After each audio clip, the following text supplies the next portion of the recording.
Va ora in onda Zoom, il drive time in mezzo ai fatti con Antonino Danna.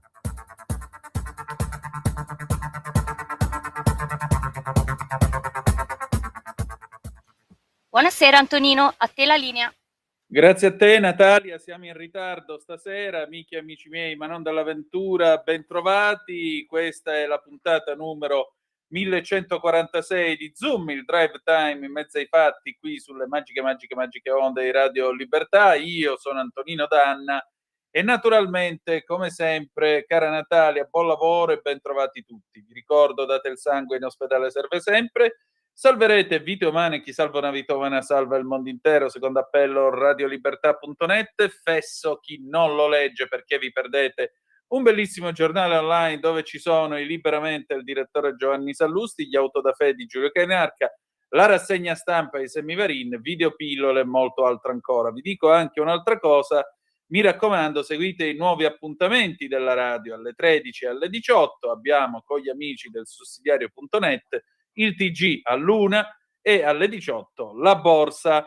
Dovremmo però avere adesso al telefono il nostro ospite di questa sera, l'onorevole Francesco Bruzzone, per il Qui Parlamento. Ma nel frattempo io direi che possiamo mandare... No, vabbè, niente, vi do io invece degli aggiornamenti sulla guerra, perché naturalmente questo è ciò che conta in questo momento.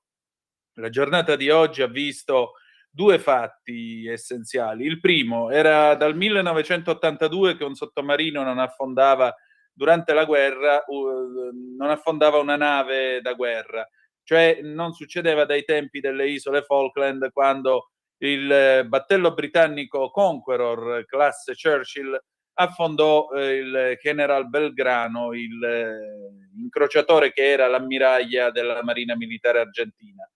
Questa mattina all'alba, al largo delle coste dello Sri Lanka, invece, è stata affondata la Dena, una fregata della Marina Militare iraniana, con un siluro che è stato lanciato da un sottomarino americano. Quindi per la prima volta dal 1982 è accaduto. Tra l'altro la nave iraniana navigava in acque internazionali, vedrete che ci saranno le solite polemiche come ci furono all'epoca nel 1982 per il General Belgrano, e con questo noi adesso passiamo al filo di nota, passiamo al Qui Parlamento. Vi ricordo tra l'altro che oltre a questo c'è stato il lancio di un missile che è stato intercettato dai turchi e la NATO ha espresso già la sua solidarietà al secondo esercito più potente dell'Alleanza Atlantica. Questo ve lo ricordiamo per chi ci sta ascoltando. Ma adesso Qui Parlamento. Qui Parlamento. Do il bentornato all'onorevole Francesco Bruzzone. Buonasera onorevole. Buonasera a voi, a tutti quanti. Allora onorevole, questa proposta di legge sul divieto di macellazione della carne di cavallo. Sì. A Catania Grazie. faranno le barricate lì dove le polpette di carne di cavallo sono un'istituzione.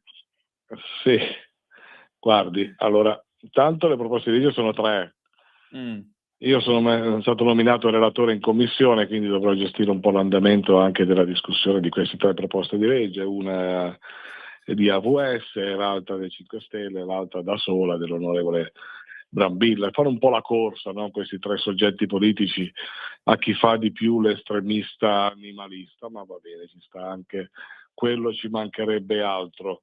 Il dato qual è? Che dobbiamo però rimanere coi piedi per terra, quindi poi il mio lavoro di relatore sarà quello di coinvolgere il più possibile i soggetti interessati, anche tramite delle audizioni, e soprattutto anche poi di far capire a chi non vuol capire che uno può essere anche vegano, ma non può obbligare a essere vegano tutto il resto del mondo. Bisogna anche capire che non si può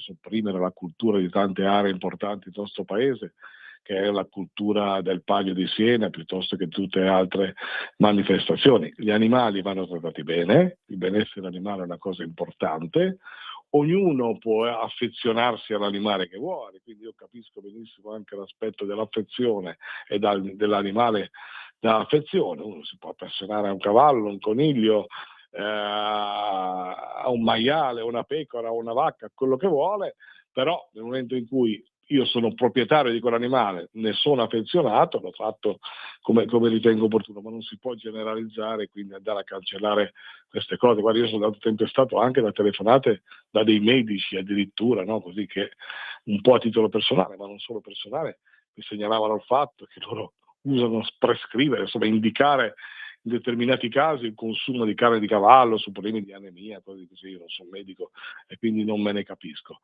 Quindi diciamo che bisognerà ragionarci molto e soprattutto far capire anche agli altri colleghi parlamentari che questa corsa che ogni tanto fanno sull'estremismo animalista va un po' frenata e bisogna usare il buon senso. Che si chiami Brambilla piuttosto che Verdi, piuttosto che Movimento 5 Stelle, insomma vogliamo bene agli animali, vogliamo bene ai cavalli, però vogliamo bene anche agli uomini, perché altrimenti andiamo a ribaltare la logica del buonsenso e dell'esistenza, andiamo a cancellare anche un po' il nostro vivere civile e soprattutto la nostra società e ciò che ci hanno tramandato dal punto di vista alimentare, i nostri usi alimentari, ma ricordiamolo perché dico, stamattina parlavo in un ambiente dove è molto sentito l'aspetto economico, imprenditoriale, c'è anche tutto un mondo dell'impresa e dell'economia che lavora su questi aspetti e che quindi merita di essere rispettato e anche tutelato. Certamente, anche perché a questo punto arriviamo pure al paradosso, bisognerebbe censurare una scena del film Il Marchese del Grillo dell'81 con Alberto Sordi, perché a un certo punto gli rubano i cavalli, i fuoriusciti dell'esercito di Napoleone, e li macellano e se li mangiano. In questa scena anche Alberto Sordi si mangia un cosciotto di cavallo e dice "mo magno perché è mio". Insomma, cerchiamo di non arrivare a degli estremismi appunto che io trovo francamente imbarazzanti, per cui credo che siamo ampiamente d'accordo. Senta, in che modo si può, diciamo, smorzare un certo estremismo? Ma guardi, innanzitutto, secondo me, poi vedremo quello che sarà. Giuro, non la invidio in questo ruolo di relatore, mi creda. Sì, io ho le mie idee che sono molto molto chiare, quindi tutti le conoscono.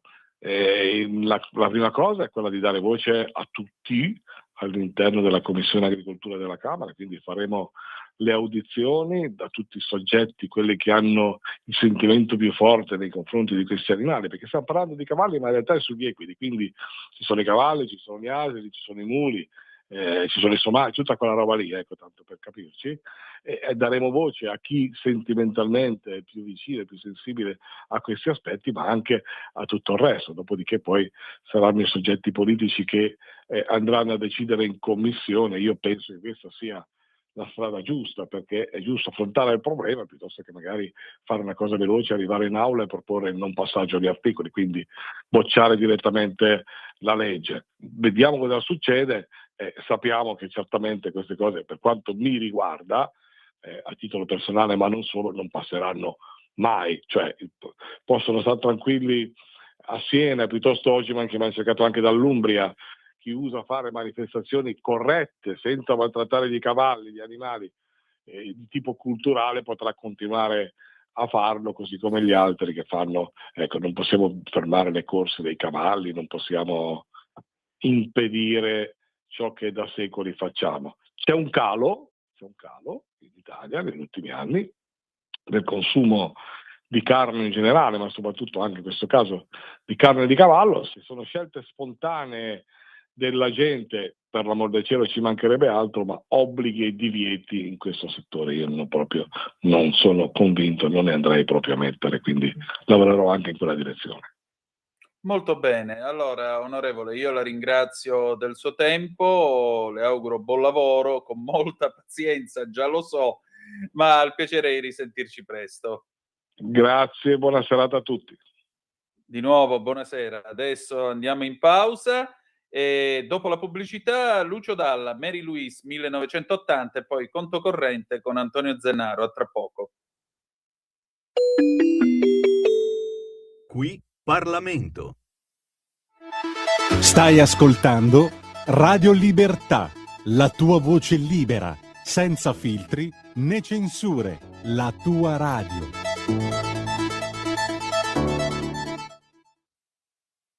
Lo amiamo perché ci offre sempre le cose più buone e naturali. Linea Alberto Acerbis! Problemi respiratori, tosse, raffreddore, tosse secca, tosse grassa.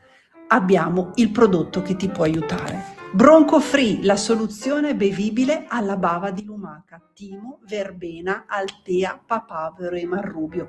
Un insieme di erbe e di prodotti che aiutano a sciogliere il catarro e a favorirne l'espettorazione in maniera naturale. La tosse è un meccanismo espulsivo naturale che il nostro organismo mette in atto quando all'interno delle nostre vie respiratorie entrano virus, entrano batteri, entrano sostanze che il nostro organismo ritiene dannose.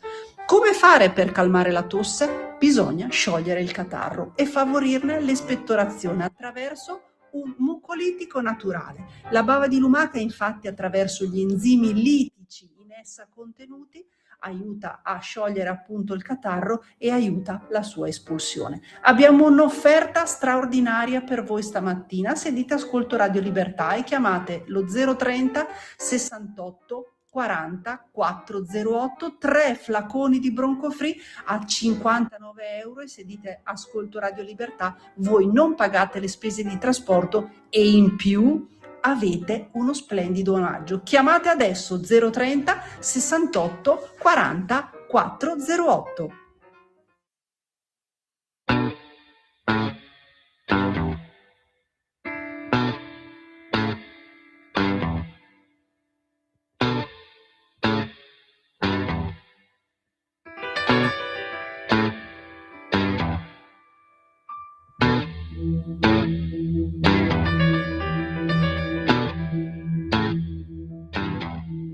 Il regista aspettava la star al ristorante, sembrava un morto con in mano un bicchiere.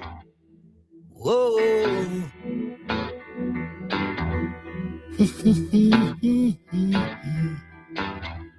Il ragazzo lavorava in un bar ed aspettava che il padrone se ne andasse per potersi sedere. Un dottorino.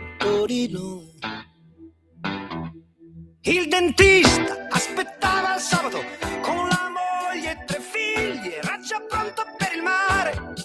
Il taxista al posteggio aspettava qualcuno da portare. E chi l'ha vista? La ragazza con le grandi tette che tutte le sere alle 7:15 aspettava l'autobus guardando in alto. E tutti quanti ad aspettare, a cercare di fermare questa vita che passa accanto e con le mani ti saluta e fa bye bye. Questa vita un po' umida di pianto, con i giorni messi male, vista dall'alto sembra un treno che non finisce mai. Neppure se coperta dalla neve o se sparisce sotterra e non si vede, si ferma un attimo.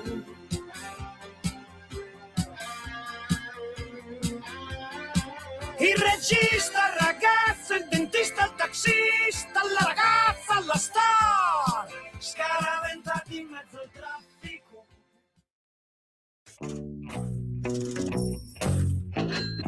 Va ora in onda Conto Corrente, economia e finanza per tutti. Conduce Antonio Zennaro.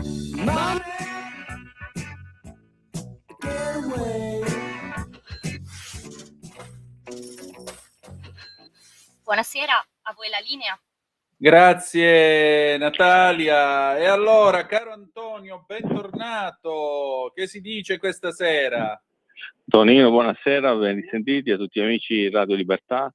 Arriviamo da giorni insomma molto altalenanti, no? Come si dice, il mondo è fatto a scale, c'è chi scende e c'è chi sale. Decisamente, mi pare che qualche ayatollah sia sceso, anche se ti dico la verità, oggi mi è venuto un colpo di diabete, che il mio diabete ha telefonato e ha detto che è venuto il diabete pure a lui, perché il Tehran Times, poi più tardi lo leggerò agli ascoltatori, ha lasciato una descrizione dell'ayatollah Khamenei con questo titolo: libri, poesia e la cultura della resistenza, l'eredità culturale dell'Ayatollah Khamenei, che cucciolone. Beh, io penso Lui che... è lecito sposare le bambine di 9 anni, diciamo anche questo, mentre recitava le poesie. Guarda, io ti dico la verità, non sono un profondo conoscitore della Repubblica Islamica dell'Iran.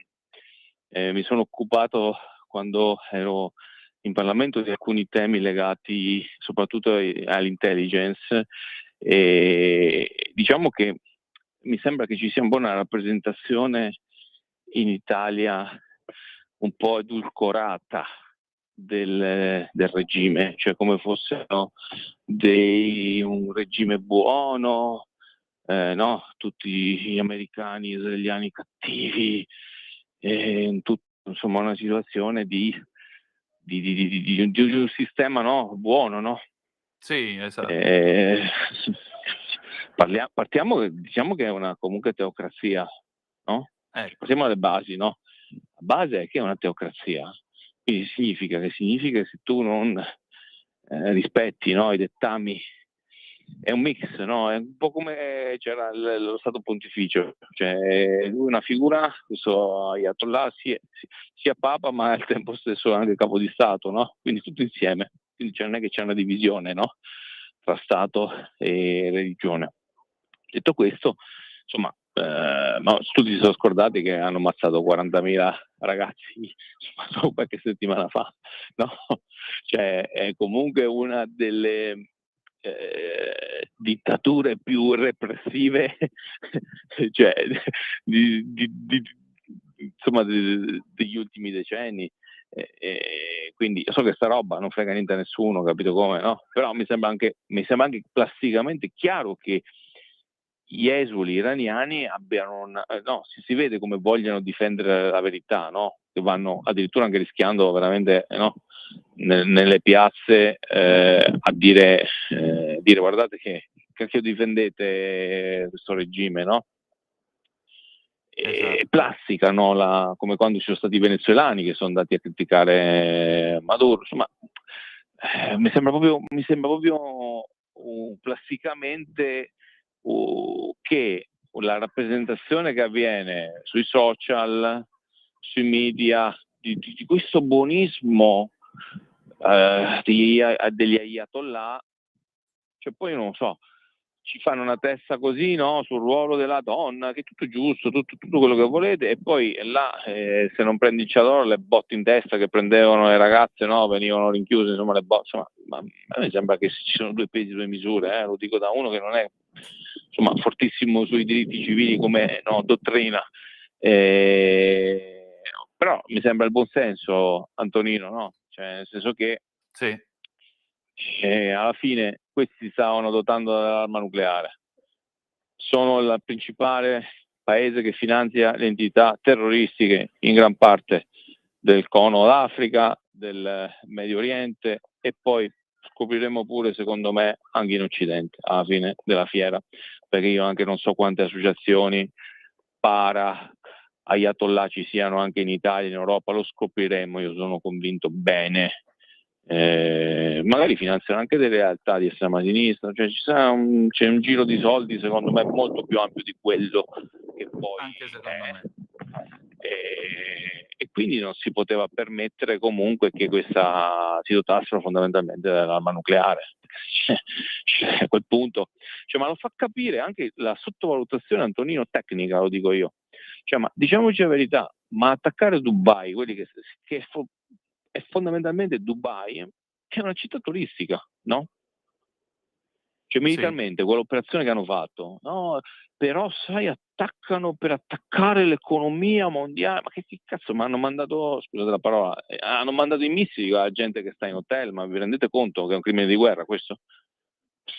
Cioè, Antonino, ma questo io la penso esattamente come te, il problema è farlo capire agli altri che vanno nelle piazze e dicono che il diritto internazionale, un missile, un drone missile in un albergo dove c'è la gente in vacanza, quello è crimine di guerra, cioè lo dice, cioè, non è Cioè, dopodiché possono succedere delle situazioni, però gli americani, gli italiani, non ci piace la guerra, tutte queste cose, comunque stanno attaccando obiettivi militari.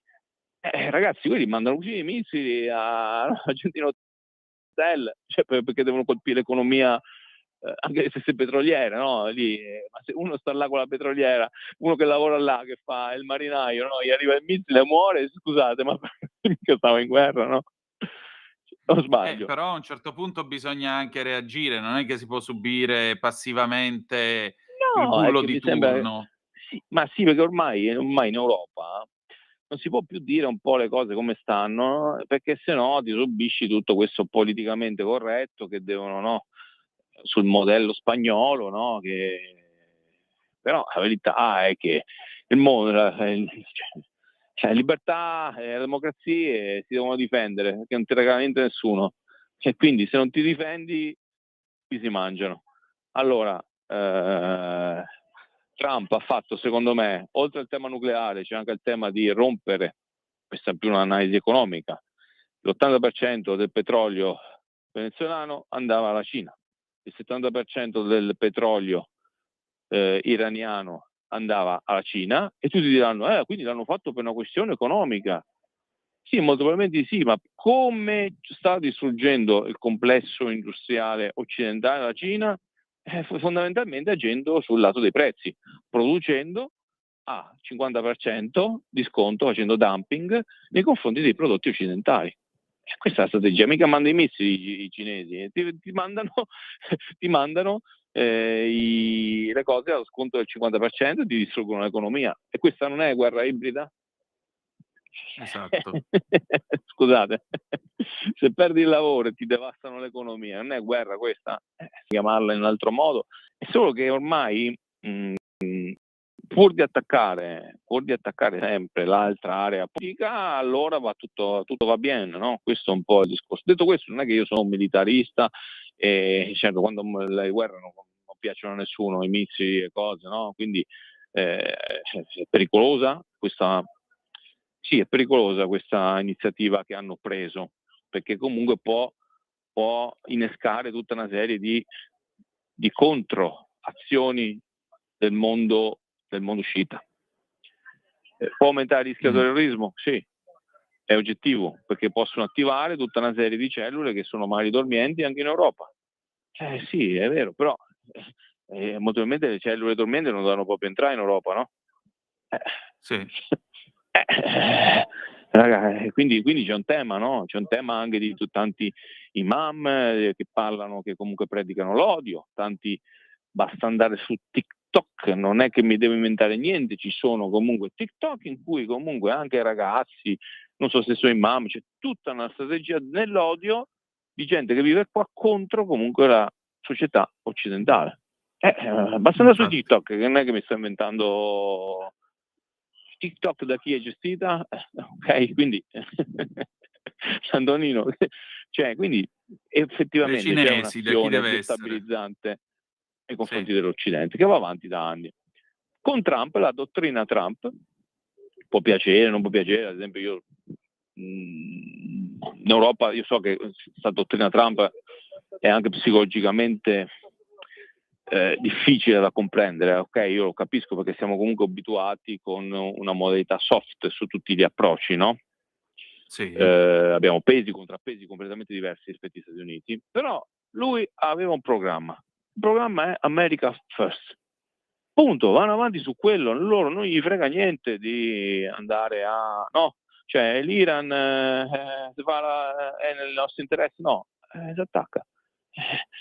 Perché per loro è ormai diventata, per gli Stati Uniti, l'ho scritto anche su un pezzo su Formiche, una questione di sopravvivenza, ok?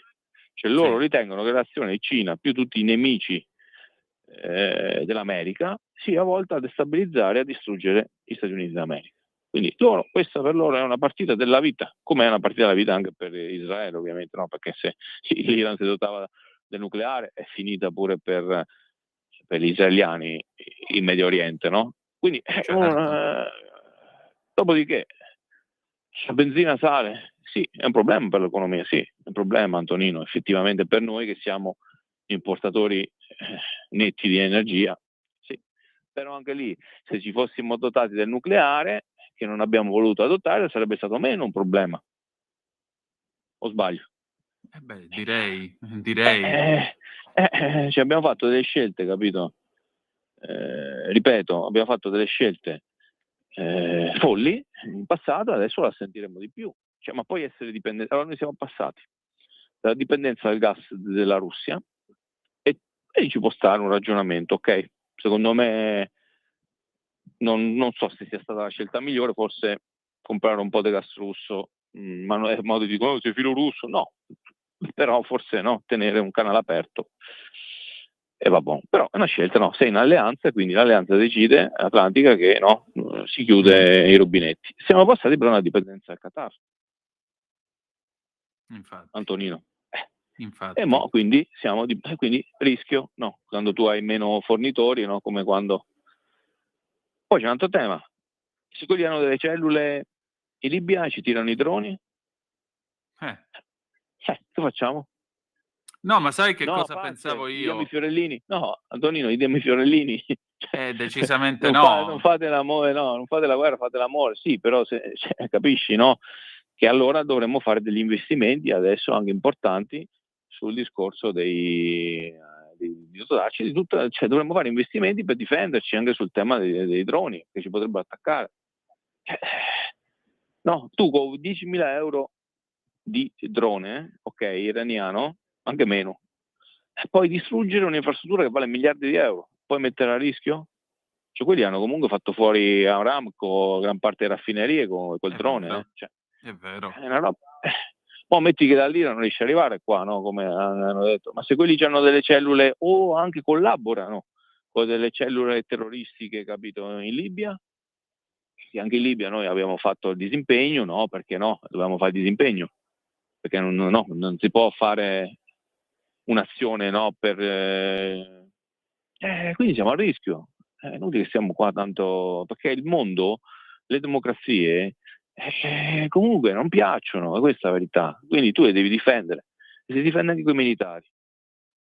Devo dire, ma scusa, è loro che hanno attaccato e dicono non è un attacco preventivo, ma noi non sappiamo tutta la storia, Antonino. Diciamoci anche la verità. Che ne sai che informazioni hanno gli americani, come si stanno muovendo gli iraniani, che azioni di destabilizzazione fanno gli iraniani, no? Questo noi non possiamo saperlo. Però noi per quello che sicuramente sappiamo, possiamo questi dire una roba signori... che ci ascolta a casa, no? Dopo tutta sta ansia, no? Questi rischi. Allora, intanto, le banche sono scese, oggi un po' meglio la situazione, però diciamo, ma quanto può toccare il discorso sulle banche? Banche non solo. Io dico, questa è un'opinione personale mia, attenzione, prendiamola sempre, no? Con le pinze. Io penso che comunque i fondamentali non vengano toccati più di tanto. Cioè non è che le banche sono diminuite di un 10%, no? Di media in questi giorni. Sì, però è anche vero che erano salite dell'80-90% 6 mesi prima, e questo però i media non lo dicono, no? Antonino, Claro. C'è anche oggi, no? La Corea è scesa di un 10%, oddio. Sì, ma la Corea ha fatto più 200% nell'ultimo anno. Cioè, capisci che questa è una correzione anche nella paura, nell'ansia geopolitica, però è raddoppiato, se poi perde anche un 10%, insomma non è la morte, è che sai cosa, Antonino? Che notizie brutte, paurose fanno più audience di portare un po' di ottimismo, perché diciamoci anche la verità. Ma scusate, metti il caso che questa operazione di Trump e di Israele riesce e in Iran va un sistema un po' più moderato, no? Mettiamo solo questo. Ma non è meglio per gli iraniani? Scusate, a queste ragazze. È meglio anche per Israele, per tutti. Non è meglio se ci sta un governo, cioè non è che un governo eletto, dice vabbè, quello è un governo, qui hanno fatto un colpo di Stato, capito? Poi quando sono arrivati al potere hanno fatto fuori tutti quelli che erano del re. Come no? Allora, cioè, se va, è vero, è un innesco pesante, aggressivo, tutto quello che ti pare, però ogni tanto una spinta bisogna dargli, no? Perché le cose, se no anche noi qua, scusate, nel 45 siamo convinti che senza lo sbarco no, in Sicilia i partigiani liberavano il paese? No, perché Ma neanche per idea, dai. Oh bella ciao, sì, ok. Tutto, io sono repubblicano, penso che è meglio sempre la Repubblica e la democrazia con tutti i problemi che avere, no, i dittatori, certo. Sempre. Ok, certo. Però diciamoci la verità, ma se ne davano una spinta gli americani, io non penso che quelli oggi potrebbero cantare Bella ciao, no, perché no, quindi penso anche che in Iran oggi la spinta che gli sta dando, certo comporta un costo, gli americani che sono morti è stato un costo di cimiteri dei canadesi, degli inglesi, degli australiani, dei canadesi, no? Quello non è stato così, Antonio. So che è una roba brutta, però cioè, se tu vuoi avere una democrazia, comunque la democrazia non te la regala nessuno, te la devi sempre andare a prendere. Quindi mi auguro che in Iran finisca prima di tutto la guerra, perché quando muoiono le persone è una cosa bruttissima. Questo è poco ma sicuro. Però solo quello che voglio dire, solo con la diplomazia, cioè, la storia umana, no? A volte non si risolve il problema. Cioè, nel senso che se quelli fossero dotati del nucleare, veramente sarebbe stato un rischio nucleare, di una guerra nucleare. Me lo immaginate che cosa può essere? No? Ma come il discorso NATO, no, dell'Ucraina, no? Facciamo entrare la NATO l'Ucraina nella NATO, sì, e poi succede che dobbiamo fare la guerra, ok, alla Russia direttamente, e poi la Russia manda un missile ai americani, gli americani sganciano una bomba atomica, poi loro sbagliano, finito tutto. Quindi Tonino, questo è un po' tanto dobbiamo dire a tutti che bisogna anche, no, speriamo che finisca presto, ma però speriamo che finisca presto e vincano anche gli americani, no? Beh, guarda, ti posso dare un dato adesso, perché sta parlando il capo di Stato Maggiore dell'esercito, delle forze armate americane, il generale Dan Kane. Ha detto che i lanci di missili balistici iraniani sono scesi dell'86% rispetto al 28 febbraio, che è stato il primo giorno dei combattimenti, mentre il lancio di droni è sceso del 73%. Questo significa che gli iraniani hanno ancora 2-3 giorni davanti a sé di bombardamenti, dopodiché l'unica cosa che possono tirare sono i mini ciccioli, quelli che sparavamo noi da ragazzini. Tu li sparavi i mini ciccioli? Io sì, sparavo anche i Raudi, se devo dire la verità. Vabbè, mo abbiamo il passato da bombarolo. Oddio, i Raudi pure io, le Minerve, sì. Vabbè, ma gli anni 90 si facevano tante cose, no? Decisamente. Però ti voglio dire, Antonio, adesso io mi auguro che effettivamente i problemi, che si arrivi che si fermi il prima possibile le armi, no? Detto questo, se si fermano che il regime è caduto, forse è un po' positivo per l'umanità, no? Io la vedo in questo senso qua, no? Ritengo grave, ad esempio, che un alleato della NATO non gli abbia dato le basi, secondo me, ad esempio la Spagna. Cioè, io posso capire, noi non partecipiamo, no? Però... No, ragazzi, ma ti dico una cosa, Antonio. Loro, quando parlano e dicono che l'Italia è un paese servo dell'America, la Spagna è un paese legato a filo triplo all'America, più legato di noi ancora, per un motivo molto semplice, per chi l'ha vista e per chi non c'era. Nel 1952 il generale Eisenhower è quello che rompe l'isolamento del franchismo a livello internazionale perché gli servivano le basi. Pompano un sacco di soldi, arrivano i tecnocrati dell'Opus Dei, nasce il miracolo economico spagnolo. Gli spagnoli facevano il 7% come noi altri negli anni del boom. La società si americanizza, addirittura loro avevano già negli anni 60 gli spot da 30 secondi, mentre noi avevamo Carosello. Nel 66 addirittura subiscono la caduta di un B-52 con le bombe atomiche a Palomares, che vengono recuperate, gli danno 4 soldi di indennizzo, non battono ciglio. Muore Franco, sono loro che tengono in piedi la monarchia che riesce ad affermarsi e a fare la transizione. Cioè, loro dovrebbero veramente baciare dove Trump mette i piedi, ancora parlano. Ma guarda, Antonino, sai che c'è? A me sta roba della Spagna, a me mi sembra che si sia costruita una narrativa tipo mito, no? Mitologia. Secondo me, tutto sto boom economico io voglio vedere, sono sincero. Cioè, se il boom economico è fatto perché tu fai entrare 500.000 migranti e ammazzi il costo del lavoro, no, perché mi sembra pure che i giovani spagnoli se ne stiano andando tutti all'estero, no? Quindi tutto sto miracolo è tutto da vedere poi in realtà se interessa agli spagnoli. Seconda cosa, mi sembra comunque una roba... Cioè, ma che vogliono fare l'internazionale spagnola, no? Cioè che no, ti ricordi che c'era la Jugoslavia negli anni 80, che i paesi non allineati, sì. Allora esci dalla NATO, capito, e difenditi da solo, capito? Poi vediamo che succede. Poi vediamo che succede, quanto duri, però esci anche pure da tutto il sistema bancario, interbancario, voglio vedere là tutte le banche spagnole che si sono venute in Italia, in Europa a comprare le cose, ma andate da soli, poi vediamo, no? No? Ma certo. Invece, secondo me, qua dovevano fare un bel coordinamento europeo a dire intanto, magari noi non entriamo nella guerra, però diamo una mano ai paesi del Golfo che sono stati attaccati, no? Visto che Macron stranamente sta dando una mano,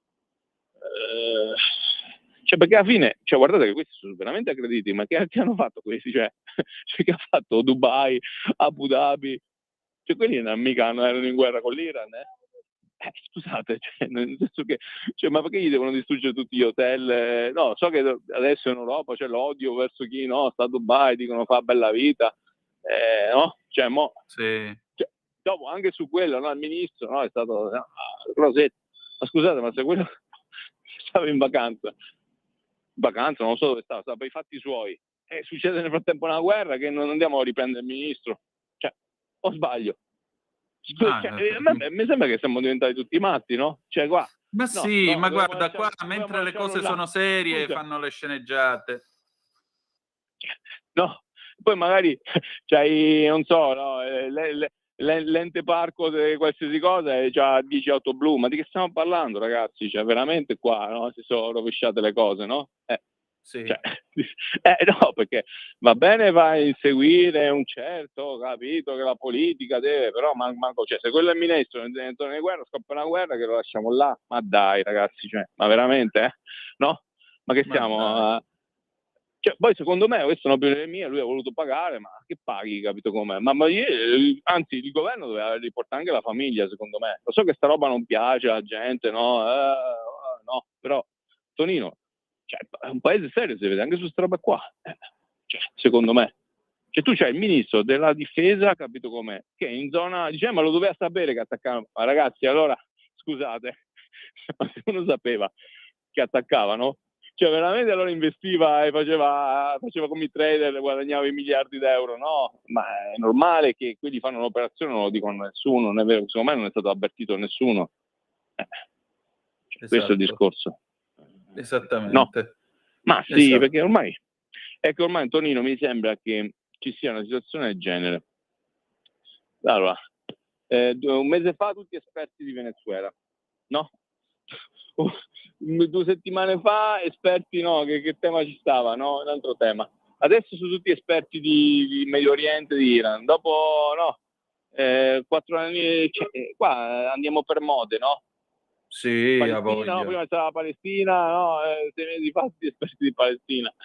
Cioè, allora, facciamo governare i governi, perché comunque le situazioni non è che sono così semplici, non è che si risolvono come un tweet o no, una diretta Instagram, cioè c'è comunque una complessità del mondo, no?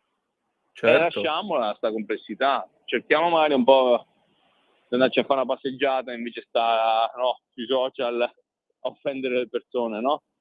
Infatti. Possiamo dirlo sta roba o vatti a fare una passeggiata, va, invece stare come i pazzi a commentarsi, offendersi, cose, non serve a niente, no? Lo so, ma sai, siamo sempre a quello che diceva la buonanima di Umberto Eco, che internet ha dato diritto di parola a legioni di imbecilli. Ergo, questa è la vita che vuoi fare. No, vabbè, però sei in democrazia, quindi lo puoi fare. Certo, certo. In Iran certo. questa cosa non la puoi fare, quindi... No. Quindi occhio, capito? Perché noi siamo tutti, quello... Cioè io capisco che uno può essere libero o non libero di criticare il governo, sì, ma lo puoi fare perché sei in democrazia, se no mica tutti i tuoi paesi di cui tu tanto ammiri magari puoi fare queste robe qua. Infatti. Io consiglio sempre ai grandi che dicono andate a vedere un po' il film La vita degli altri, no? Com'erano le dittature, capito com'è? Appunto. Appunto. Quello è sempre, lo sono tutti dimenticati, no? Adesso. Quindi Antonino, il messaggio comunque è positivo e sono convinto che alla fine il regime change avverrà. Non sono convinto che Yattallah, facendo un po' di proiezioni, perché comunque, anche se non viene detto, quelli stanno azzerando tutta la capacità militare. Sì, ma questo è evidente. Quindi quando anche adesso gli azzerano tutte, cioè gli rimangono solo delle azioni, io le chiamo militarmente zero, è solo show terroristico alla fine, perché quando, ti ripeto, no, affondi, cioè ma adesso magari riusciranno anche a affondare qualche petroliera, no? Grande operazione militare, no? Sì. Bella, Cioè, che serve?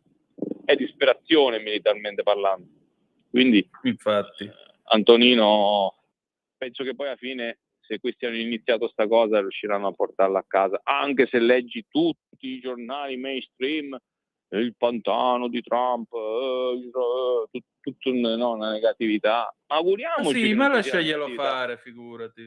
Ma tanto poi quando la guerra sarà finita e ci sarà un Iran libero, poi vedremo che cosa diranno. Sì, vedremo. Diranno. È sempre colpa di qualcuno. Sì. Questo per gli amici di Radio Libertà è un po' la settimana che andremo avanti ancora su altalene, paura, poi notizie buone, la borsa riprenderà, fin tanto che non si stabilizza la situazione. Previsioni troppo lunghe non le possiamo fare, se no saremmo dei maghi e non delle persone che leggono i numeri. Decisamente. Grazie intanto. Grazie a voi e buona serata. Buona serata. Noi pausa e ci ritroviamo con Lucio Dalla, Futura 1980, perché oggi tra l'altro è il 4 marzo e ricordiamo l'immenso Lucio Dalla. Tra poco. Avete ascoltato Conto Corrente.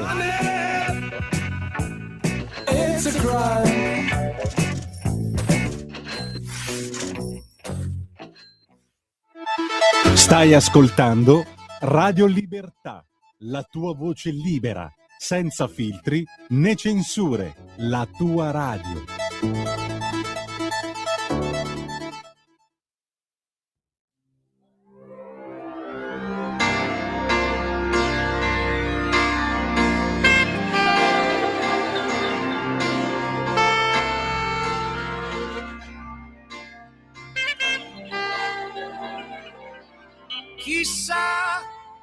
Chissà domani su che cosa metteremo le mani, se si potrà contare ancora le onde del mare e alzare la testa, non essere così seri, rimani.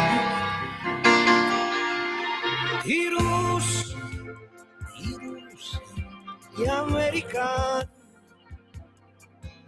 no lacrime, non fermarti fino a domani. Sarà stato forse il tuono, non mi meravigli, è una notte di fuoco, dove sono le tue mani? Nascerà e non avrà paura il nostro figlio.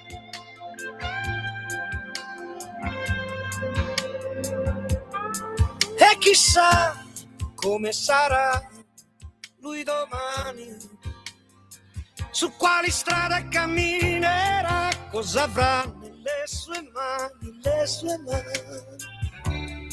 si muoverà e potrà volare, nuoterà su una stella, come sei bella.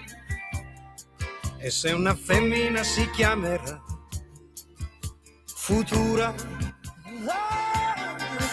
il suo nome detto questa notte mette già paura.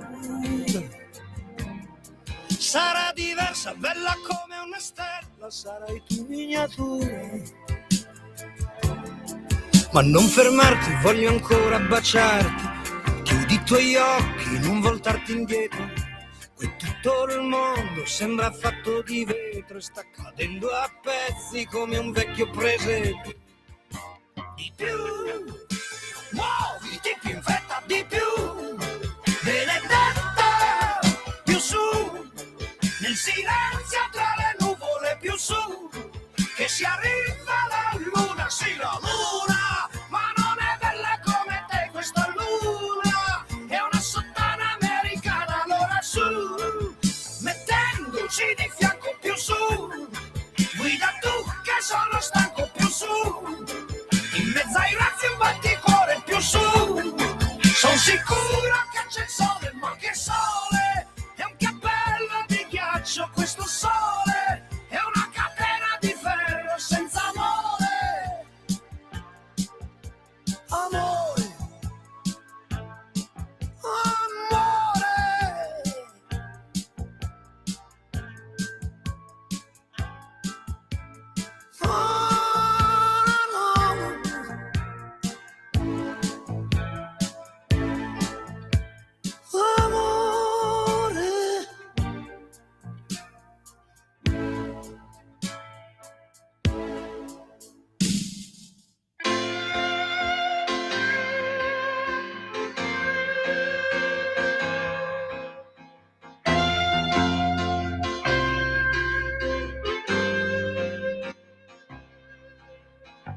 Look on this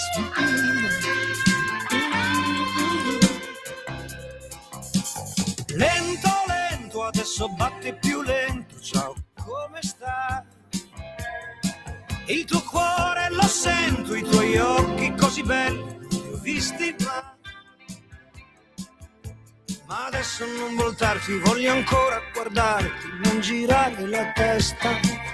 Dove sono le tue mani? Aspettiamo che ritorni la luce, di sentire una voce. Aspettiamo senza avere paura domani.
la linea, Antonino.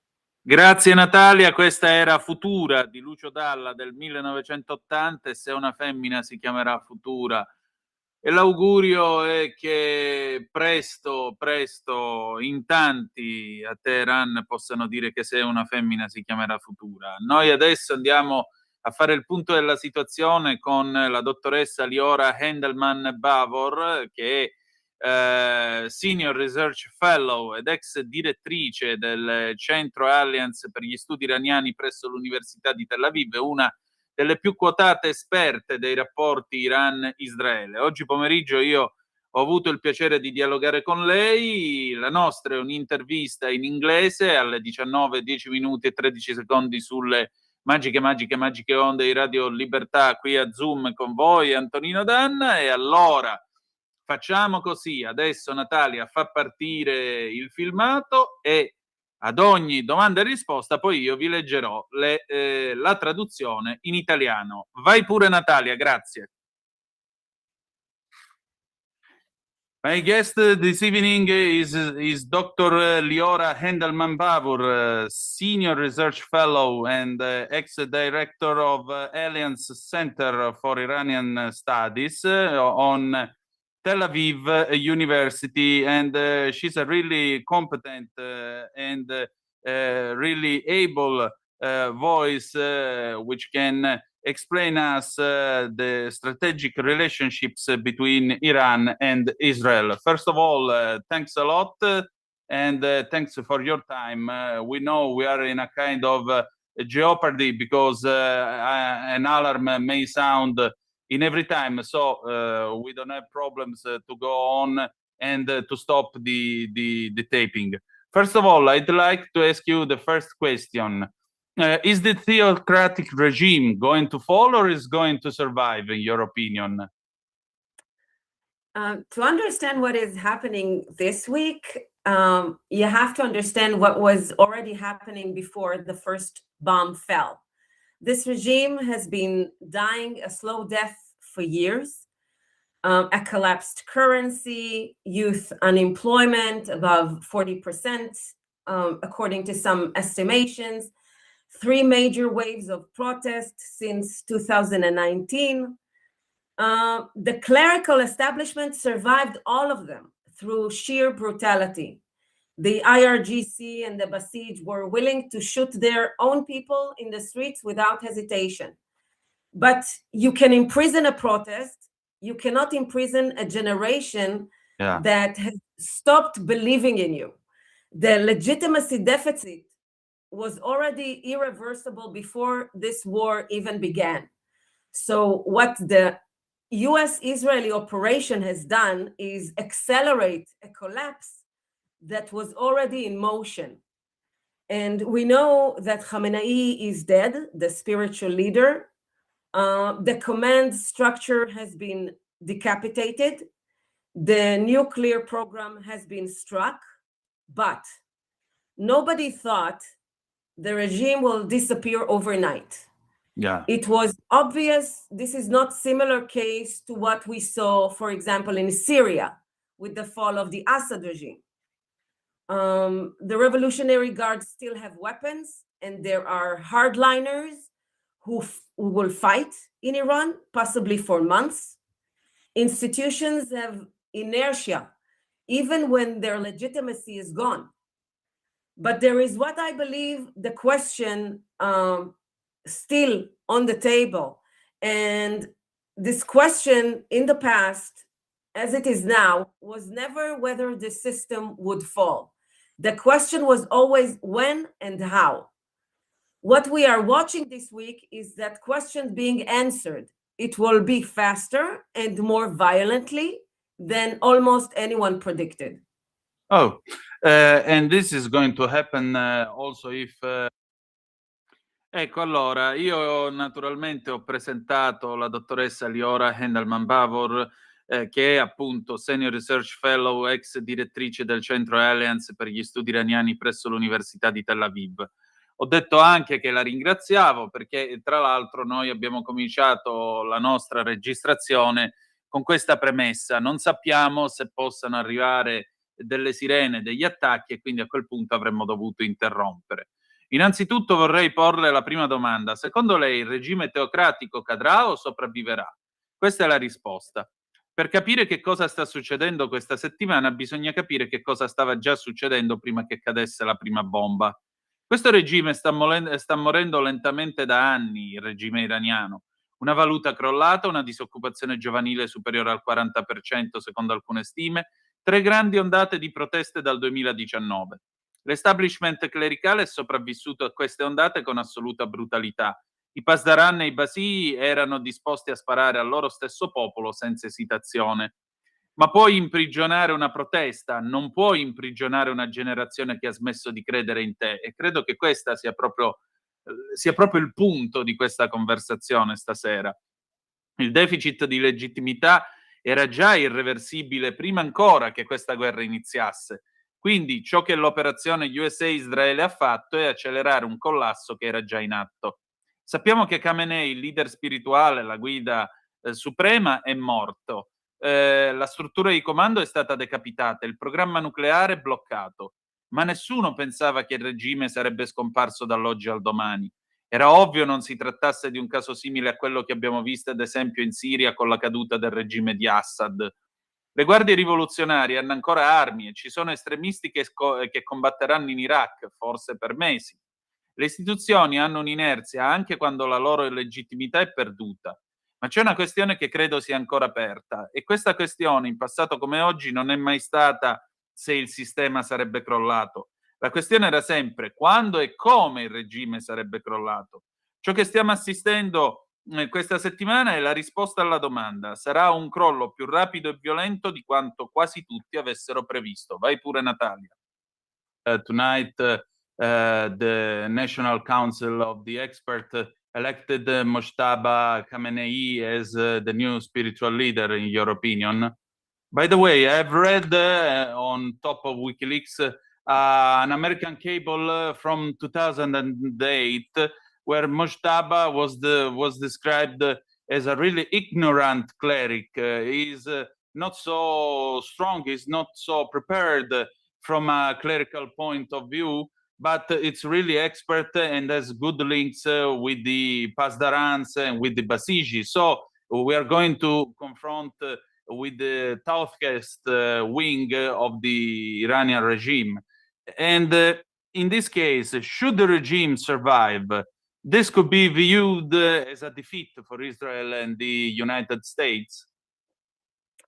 I think that the more serious question now is the one that keeps analysts awake, is not whether the regime falls, but what replaces it.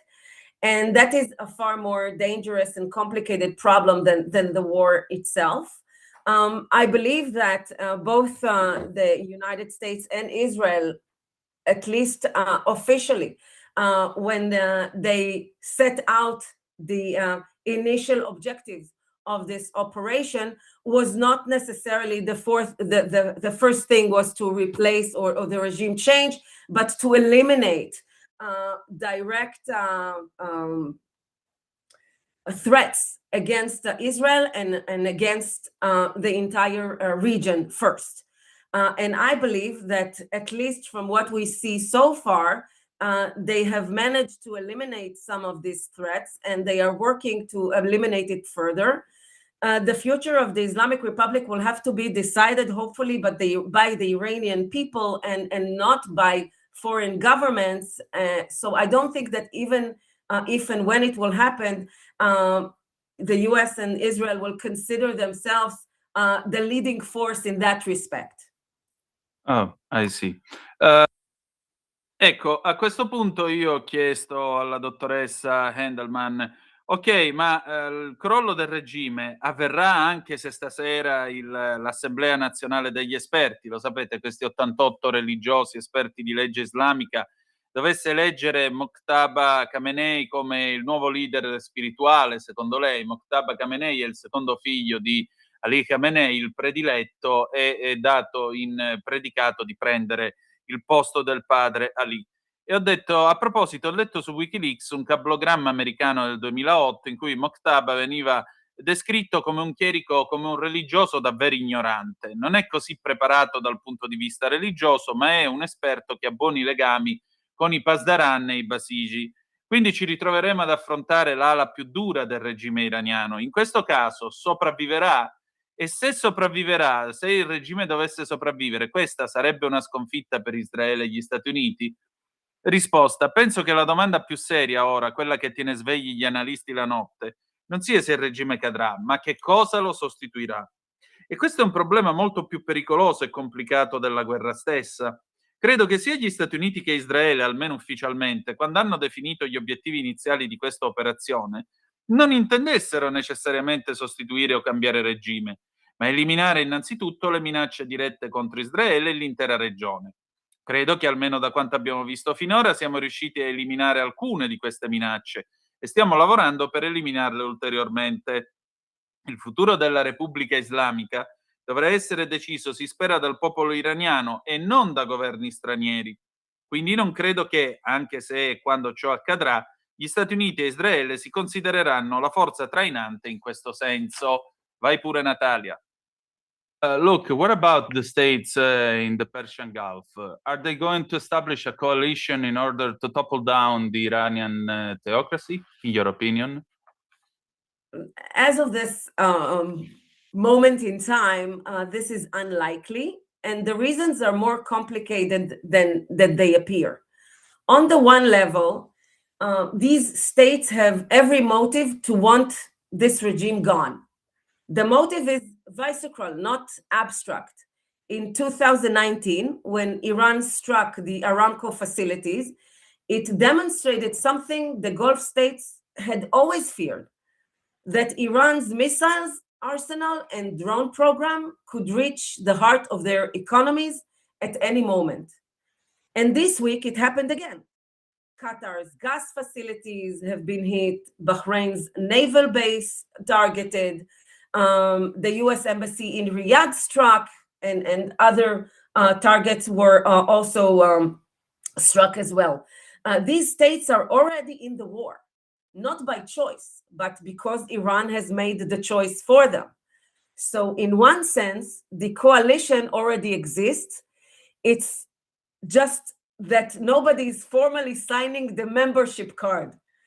But here is what is often missed. These same states fear Iranian collapse almost as much as they fear Iranian power. A disintegrated Iran with loose weapons, competing militias, and remnants of a nuclear program on their doorstep is not a comfortable prospect either. They want a weakened, manageable Iran, not necessarily a disintegrated one. So a formal coalition to topple the regime, I don't think so. Active participants in a war that is already reshaping the region, they are already in that position. Yeah, we may state that.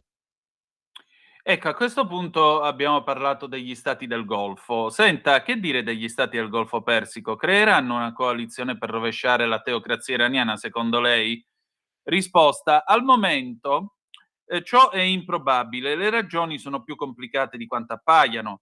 Da un lato questi stati hanno tutte le ragioni per volere la fine di questo regime, la motivazione è di natura reale, non astratta. Nel 2019, quando l'Iran colpì gli impianti dell'Aramco, l'Aramco ha colpito praticamente questa enorme raffineria dei sauditi, per capirci, no dei sauditi, scusate, dei qatarioti, dimostrò qualcosa che gli stati del Golfo avevano sempre temuto, che i missili, l'arsenale, il programma di droni iraniani potevano raggiungere il cuore delle loro economie in qualsiasi momento. E questa settimana è successo di nuovo. Gli impianti del gas del Qatar sono stati colpiti, la base navale del Bahrain è stata presa di mira, l'ambasciata statunitense a Riyadh, in Arabia Saudita, è stata colpita e anche altri obiettivi sono stati raggiunti dai missili e dai droni. Questi stati sono già in guerra, non per scelta loro, ma perché l'Iran ha fatto la scelta per loro. Quindi in un certo senso la coalizione esiste già, solo che nessuno ne firma formalmente il trattato di adesione. Ma ecco cosa spesso sfugge. Questi stessi stati temono il collasso iraniano quasi quanto la potenza iraniana.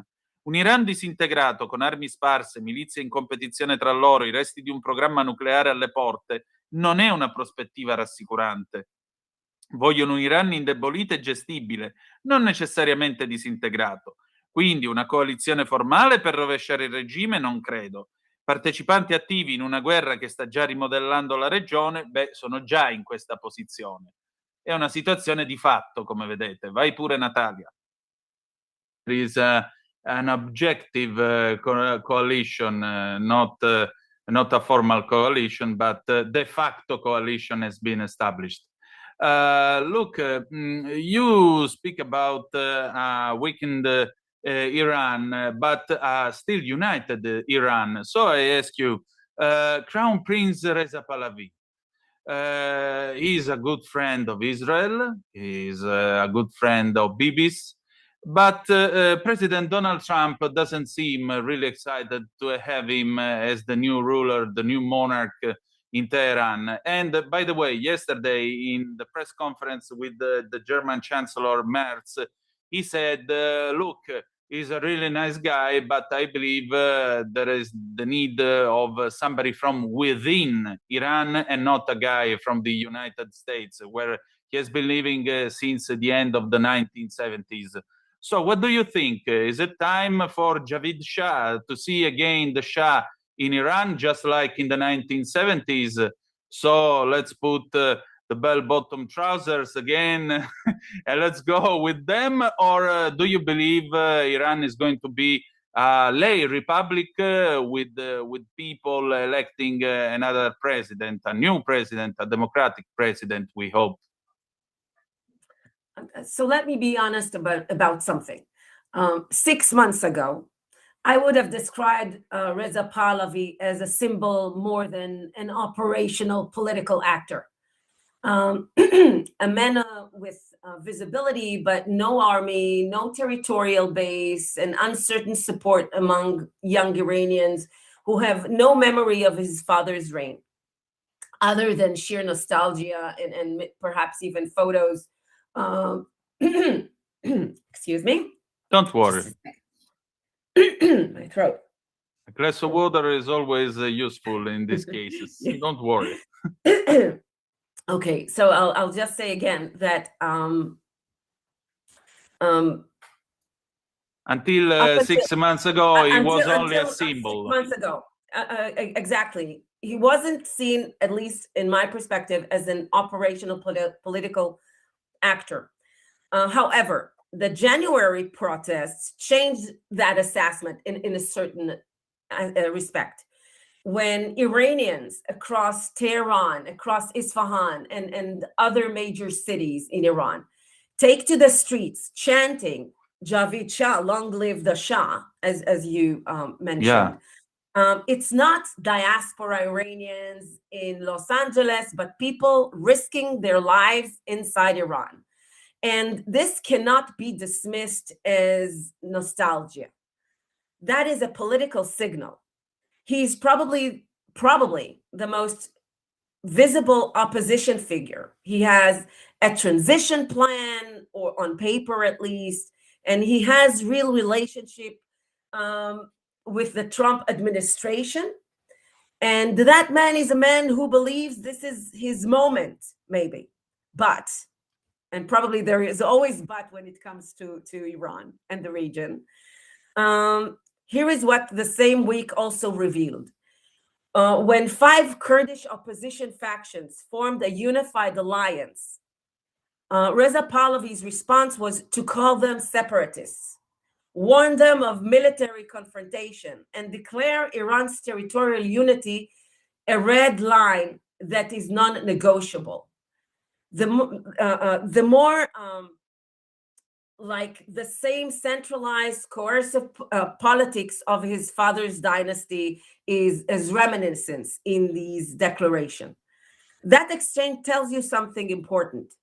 Pahlavi has genuine support among Persian secular Iranians, perhaps. We don't really know how many, but Iran is not only Persian and secular, and a leader who responds to Kurdish self-organization with threats before he has even set one foot in the country raises serious questions about what kind of Iran he actually intends to build. My honest caveat remains. There is a very old Iranian pattern of leaders in exile who promise democracy and deliver centralized power. Khomeini did exactly that in 1979. Yeah. Pahlavi's supporters say he is different, Perhaps he is, but his own words this week make that harder to argue. Sure, I believe I share your view. Ecco, questo è un punto fondamentale. State un po' a sentire. Io le dico, lei parla di un Iran indebolito, ma ancora unito. Le chiedo, il principe ereditario Reza Pahlavi è un buon amico di Israele, un buon amico di Bibi, di Netanyahu, ma il presidente Trump non sembra molto entusiasta di averlo come nuovo sovrano a Teheran. E ieri sera addirittura nella conferenza stampa col cancelliere Merz, ve lo ricorderete, l'ho detto in apertura di trasmissione, Trump ha detto sì, è un tipo davvero simpatico, ma credo ci sia bisogno di qualcuno che venga da dentro l'Iran e non di un tizio degli Stati Uniti dove ci vive dalla fine degli anni 70. Ho detto allora che facciamo? È il momento di dire Javid Shah, cioè lunga vita allo Shah, e di rivederlo in Iran come negli anni 70, ci rimettiamo i pantaloni a zampa d'elefante e ripartiamo dal 79 o crede che l'Iran diventerà una repubblica laica con un presidente eletto dal popolo e democratico? E lei mi risponde, dice, mi lasci essere onesta su questa cosa. 6 mesi fa avrei descritto Reza Pahlavi più come un simbolo che come un attore politico con un certo peso, un uomo con una visibilità ma senza un esercito, una base territoriale, un sostegno incerto tra i giovani iraniani che non hanno alcun ricordo del regno di suo padre, se non pura nostalgia e forse qualche foto. Poi vabbè, si è dovuta bere il bicchiere d'acqua, quindi fino a 6 mesi fa era solo un simbolo, non era visto, almeno dal mio punto di vista, come un attore politico. Tuttavia le proteste di gennaio hanno cambiato questa valutazione sotto un certo aspetto. Quando gli iraniani di Teheran, Isfahan e altre città dell'Iran scendono in piazza cantando Javid Shah, lunga vita allo Shah come hai detto tu, non si tratta di iraniani della diaspora di Los Angeles, ma persone che rischiano la vita in Iran. E questo non può essere liquidato come un semplice gesto di nostalgia. È un segnale politico, probabilmente Pahlavi è la figura dell'opposizione più in vista. Ha un piano di transizione, almeno sulla carta, e un rapporto concreto con l'amministrazione Trump. Quell'uomo crede che questo sia il suo momento, forse, ma probabilmente, e quando si parla dell'Iran c'è sempre un ma, ecco, diciamo che si può anche essere dubbiosi. La scorsa settimana, infatti, quando 5 fazioni kurde dell'opposizione hanno formato un'alleanza unificata, la risposta di Pahlavi è stata quella di definirli dei separatisti, metterli in guardia dal confronto militare e dichiarare l'unità territoriale dell'Iran una linea rossa non negoziabile. Inoltre, la stessa politica centralizzata e coercitiva della dinastia Pahlavi è presente in queste dichiarazioni. Questo scambio di battute ci dice una cosa importante. Pahlavi ha un autentico sostegno tra gli iraniani laici, forse non sappiamo esattamente quanti, ma l'Iran non è solo un paese laico. Pahlavi è un leader che risponde all'organizzazione curda con delle minacce prima ancora di aver messo piede nel paese, e questo solleva dei seri interrogativi sul tipo di Iran che intende costruire. La mia sincera avvertenza rimane: esiste un modello iraniano molto antico di leader in esilio che promettono democrazia e garantiscono un potere centralizzato. È lo stesso che ha fatto Khomeini nel 1979. I sostenitori di Pahlavi sostengono che lui sia diverso, forse lo è, ma le sue stesse parole di questa settimana rendono molto più difficile contestare questa tesi. Vai Natalia. And I think you're right. Look, you spoke about the Kurds. The Kurds are waiting for a national state since the days of the Great War in 1918. Now, is it the right time to give them, to obtain their cooperation to topple the Iranian regime and give them a state? Is Iran going to be dismantled? It's a very important question. And it also reflects a military picture which is actually striking. As I've mentioned, 5 Kurdish factions unified 6 days before the first bomb fell. That is coordination, not coincidence. Trump personally called Kurdish leaders the day after the strikes began. Yes. Kurdish forces are already claiming operations inside Iran. The pieces of a ground offensive are being assembled. This is one picture that is projected. But again, these are all things that are being said. We don't really know if they have a real forces on the ground. And yet, the Kurds have been abandoned by Washington 3 times in recent decades, in 1975, in 1991, and in Syria in 2019. Every Kurdish commander making decisions this week carries that history and that memory. Whether they trust this moment enough to commit fully is genuinely uncertain. Then there is Turkey, the factor nobody wants to confront. Ankara will not tolerate a Kurdish territorial foothold in northwestern Iran. That creates a direct collision between 2 American strategic interests that has no clean resolution. So this is, again, a striking example of the complexity of the circumstances. So are they going to be fooled again? It's a great question.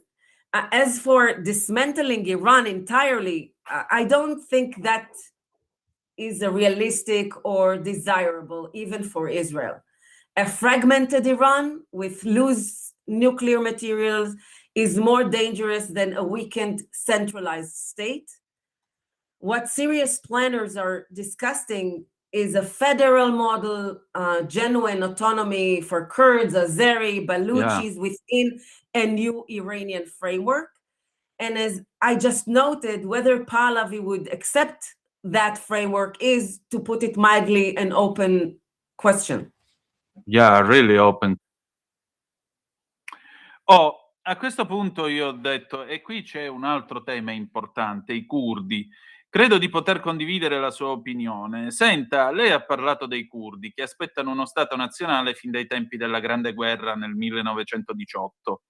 Ora, è il momento giusto per dare loro uno Stato nazionale, ottenendo in cambio però la loro collaborazione per rovesciare il regime iraniano? L'Iran verrà smantellato? È una domanda molto importante, mi risponde la dottoressa, e riflette anche un quadro militare davvero impressionante. Come ho detto, 5 fazioni kurde si sono unite 6 giorni prima che cadesse la prima bomba. Si tratta di coordinamento, non di una coincidenza. Trump ha contattato personalmente i leader curdi il giorno dopo l'inizio degli attacchi. Le forze kurde stanno già rivendicando operazioni militari in Iran. I pezzi dell'offensiva terrestre si stanno assemblando. Questo è un quadro che viene proiettato, ma, ripeto, sono tutte cose che vengono al momento solo dette. Non sappiamo davvero se abbiano forze reali sul campo. Anche perché, attenzione, i curdi sono stati abbandonati da Washington 3 volte negli ultimi decenni, nel 75, nel 91, durante la guerra del Golfo, e in Siria nel 2019. Ogni comandante curdo che prende decisioni questa settimana porta con sé quella storia e quel ricordo. Che si fidino abbastanza di questo momento da impegnarsi pienamente è davvero incerto. Poi c'è la Turchia, il fattore che nessuno vuole affrontare. Ankara non tollererà un avamposto territoriale curdo nell'Iran nord-occidentale. Ciò creerebbe uno scontro diretto tra 2 interessi strategici americani che non ha una soluzione chiara. Questo è ancora una volta un esempio lampante della complessità delle circostanze. Si lasceranno ingannare di nuovo? Chiedo io. È un'ottima domanda. Quanto allo smantellamento completo dell'Iran, non credo che sia un'idea realistica o auspicabile nemmeno per Israele. Un Iran frammentato con materiali nucleari sparsi è più pericoloso di uno Stato centralizzato indebolito. Ciò che i pianificatori seri stanno discutendo è un modello federale, una vera autonomia per curdi, azeri, baluci all'interno di un nuovo quadro iraniano. E come ho appena osservato, se Pahlavi accetterebbe o meno questo quadro è, per usare un eufemismo, una questione aperta. Vai pure, Natalia. Question. Last question, and I thank you for your kindness. And we've been, in a certain way, lucky because no sirens right now. What about, stay strong and Israel will prevail. What about Netanyahu? Is he going to politically survive after this war until October elections, or is he going to die, politically speaking? I have to admit, this is genuinely one of the hardest questions to answer right now. Netanyahu is a figure who inspires in equal measures fierce loyalty and fierce opposition. And this war deepened both. There are Israelis who see him as a leader who finally struck at the source, as what is called the head of the snake. And there are Israelis for whom October 7th remains an open wound that no military victory or accomplishments can close. What I can say with confidence is this. The coalition tensions, the judicial crisis in Israel, the accountability for October 7th, none of that has gone away. It has been suspended. And with Trump predicting this war last only weeks, that suspension would not last long. What happens in October this year depends on questions we cannot yet answer. Who runs against him, how this war ends, and whether Israelis ultimately credit him for the outcome or hold him responsible for what preceded it. What is certain is that it will be one of the most consequential elections in Israel's history, and Netanyahu, as always, will be at the center of it. Sure. What about Mr. Lapid? Do you believe could it be a... Ecco, questa è la penultima domanda. Io chiedo, Netanyahu sopravviverà politicamente dopo questa guerra fino alle elezioni di ottobre o sarà la sua fine? Devo ammettere la risposta che questa è una delle domande più difficili a cui rispondere in questo momento. Netanyahu è una figura che ispira in egual misura una forte lealtà e una forte opposizione. Questa guerra ha aggravato entrambe le cose. Ci sono israeliani che lo vedono come un leader che ha finalmente colpito alla radice quella che viene chiamata la testa del serpente. E ci sono israeliani per i quali il 7 ottobre rimane una ferita aperta che nessuna vittoria o risultato militare potrà mai rimarginare. Quello che posso dire con certezza è che la tensione nella coalizione di governo, la crisi giudiziaria in Israele, la responsabilità per il 7 ottobre, niente di tutto ciò è scomparso, è stato sospeso. E con Trump che prevede che questa guerra durerà solo poche settimane, questa sospensione non durerà a lungo. Ciò che accadrà a ottobre di quest'anno dipende da domande a cui non possiamo ancora rispondere. Chi si candiderà contro di lui, come finirà questa guerra e se gli israeliani alla fine gli attribuiranno il merito dell'esito o lo riterranno responsabile di ciò che l'ha preceduta. Quel che è certo è che sarà una delle elezioni più importanti nella storia di Israele. E Netanyahu sarà sempre al centro di tutto. Natalia, vai fino alla fine del video. Good contender for Bibi? We already saw that the attempt to establish a coalition against Netanyahu resulted in several additional elections in Israel, so it is yet unclear. And the polls are so factional, so every day, if you ran a poll, you will receive a little different results. But at least from what we see now, Bibi is actually pretty much sustained in his position, or at least in the public opinion. Okay. We don't see drastic changes yet. Oh, so but maybe as we move closer to the elections, because the reality in Israel, the daily life is so changeable. We get up in the morning, we don't know when and if we will close the day. So the reality is so intense. October seems still far away. Oh, so let's wait. A lot can happen. A lot can happen. A lot. There is more to come. There is more to come. Okay. Well, I'd like to thank you for your kindness and your time, and hope to listen to you and to hear from you again. And I hope soon with good news for you, for Israel, and for all the world. I only say Happy Purim and stay strong, and Am Israel Chai. Thank you very much. Thank you. You're welcome. Ecco, abbiamo chiuso con la domanda che le ho posto sul Lapid, il leader dell'opposizione. Crede possa essere un buon contendente per Bibi?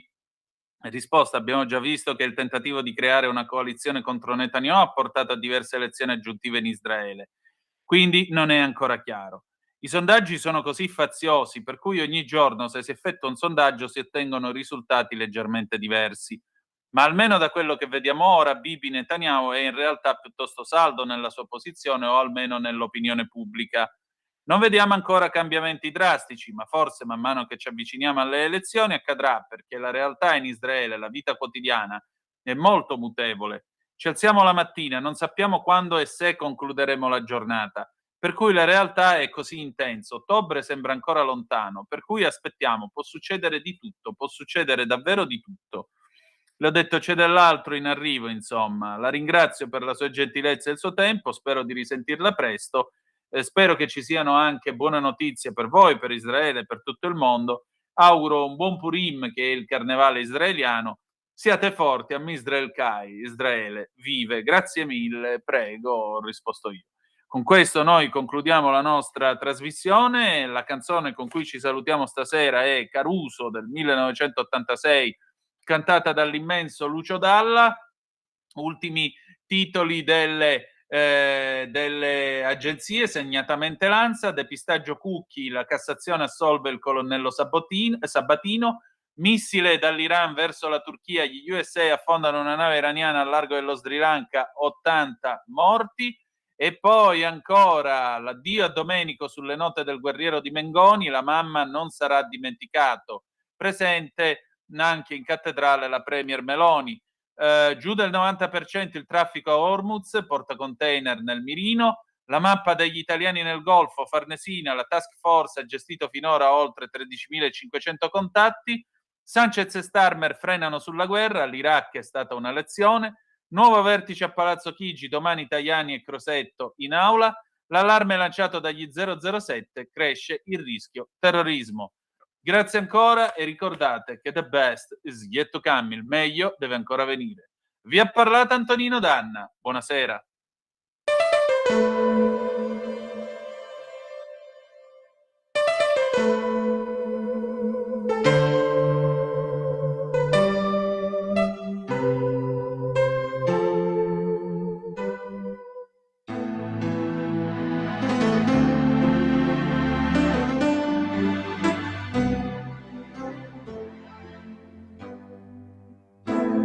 Qui dove il mare luccica e tira forte il vento,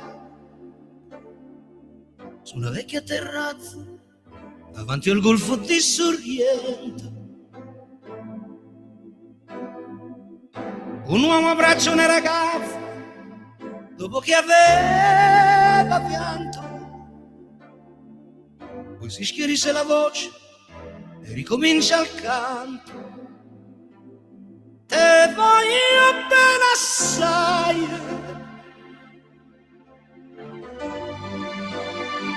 ma tanto, tanto bene sai,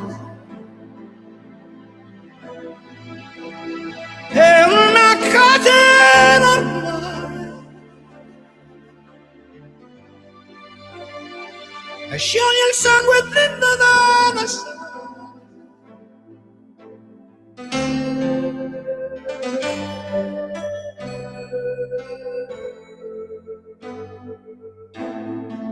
Vide le luci in mezzo al mare, pensò alle notti là in America, ma erano solo le lampade e la bianca scia di un'elica. Sentì il dolore nella musica, si alzò dal pianoforte, ma quando vide la luna uscire da una nuvola, gli sembrò più dolce anche la morte. Guardò negli occhi la ragazza, quegli occhi verdi come il mare, poi all'improvviso uscì una lacrima e lui credette di affogare. Te voglio bene assai, ma tanto, tanto bene sai, è una catena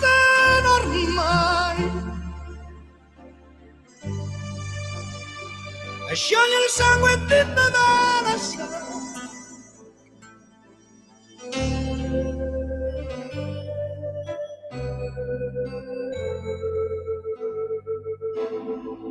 Potenza della lirica, dove ogni dramma è un falso,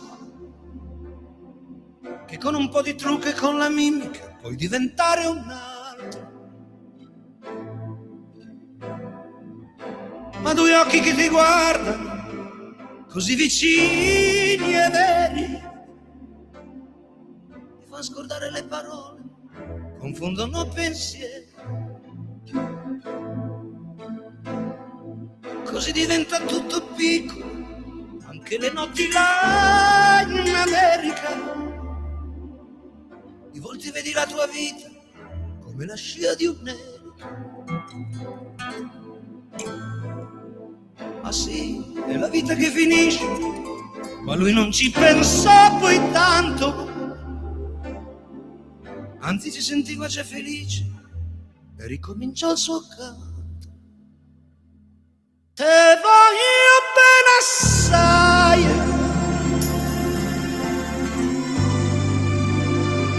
ma tanto bene assai.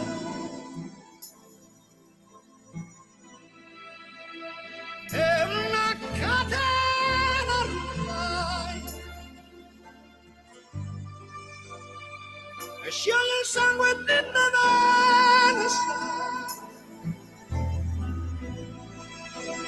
Te voglio bene assai, ma tanto bene assai. È una catena ormai, e scioglie il sangue di Nevada.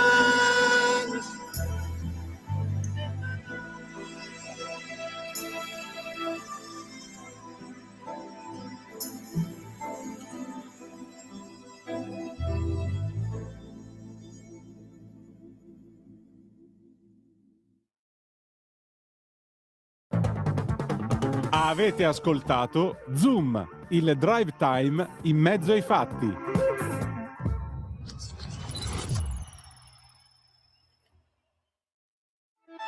Stai ascoltando Radio Libertà, la tua voce libera, senza filtri né censure, la tua radio.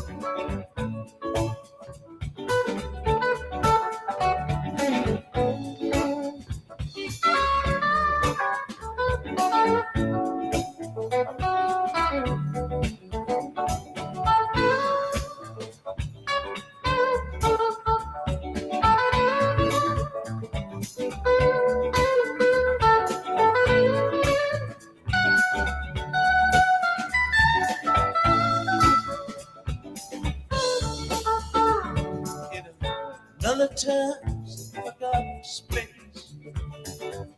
Your eyes looked from your mother's face. Wildflower seed and sand and stone.